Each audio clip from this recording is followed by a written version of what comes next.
Islam seperti yang kita jelaskan. Sekali lagi, kita disuruh berpakaian layak. Kita ada tuntunan, ada berpakaian bukan hanya sekedar demi akhirat semata, bukan sekedar untuk menghindari fitnah semata, melainkan untuk perlindungan tubuh kita, yaitu kesehatan. Jadi bukan hanya sekedar. Yang kedua, ekspresi identitas agama. Ini menunjukkan komitmen terhadap nilai-nilai Islam dalam kehidupan sehari-hari dengan penuh percaya diri. Nah, jadi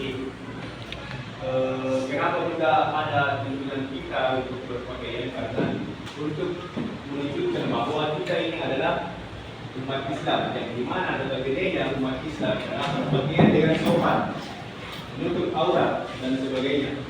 Biasakan ada berpakaian yang baik. Pertama, pilih pakaian bersih dan rapi, khususnya teman-teman atau adik-adik yang bersekolah. Nah, tentu baju batik berapa kali dipakai dalam seminggu? Dua. Jadi pilih tidak kalau bisa dipakai. Dari isi baju batik ke satu itu, lalu tiga. Itu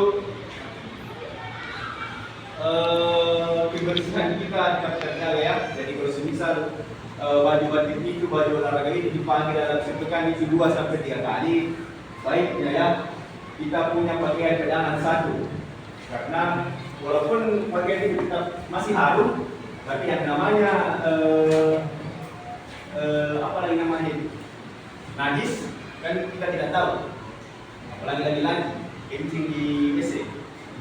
Kan najis itu bukan hanya sekedar untuk berpakaian bersih dan rapi, bukan sekedar supaya kita dibilangin satu bau sama teman-teman.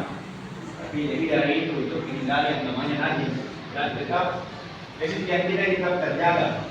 Karena kan pasti pakai teman-teman di situ juga yang teman-teman mati untuk sholat. Dan kedua, disunahkan pakaian berwarna putih. Warna putih sangat disunahkan terutama ketika mereka sholat dengan memilih pakaian terbaik. Apa kira-kira alasan yang mengapa kita diperintahkan untuk berpakaian putih? Kenapa? Hah? Apa lagi? Saya masuk. Tapi begini, kenapa kita disunahkan untuk berpakaian putih ya? Karena pakaian putih itu gampang kotor. Jadi otomatis kalau kita berpakaian yang putih yang gampang kotor, pasti kita punya acuan untuk membersihkannya. Beda lagi dengan orang-orang yang hobi memakai pakaian gelap. Makanya orang bilang itu, kalau mau lihat kebersihan dari seseorang, lihat dari pakaiannya. Pakaiannya cerah, yang gampang kotor, berarti orang ini bersih. Sedangkan kalau orang itu berpakaian gelap seperti baju pulang terus dia pakai, besar kemungkinan dia bisa dikatakan orang yang kurang bersih. Kenapa tidak?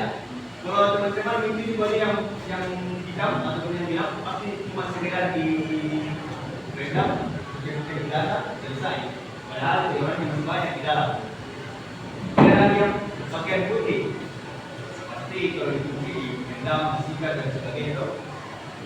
Jadi makanya dalam alasan kita disunahkan untuk berpakaian putih, bukan karena alasan subjektif putih atau kalau pakaian ulama-ulama itu putih, tapi memang alasannya untuk kebersihan, ya, bukan alasannya juga karena ulama-ulama dia pakai garis putih, sorban putih, dan putih identik dengan suci, bukan.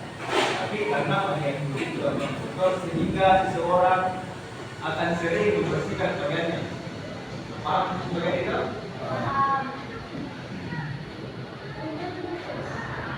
Yang ketiga adalah yang kita pada hari ini. Saya ucapkan terima kasih kepada teman-teman yang antusias mendengarkan materi yang kita ajarkan pada hari ini. Saya akhiri dengan ucapan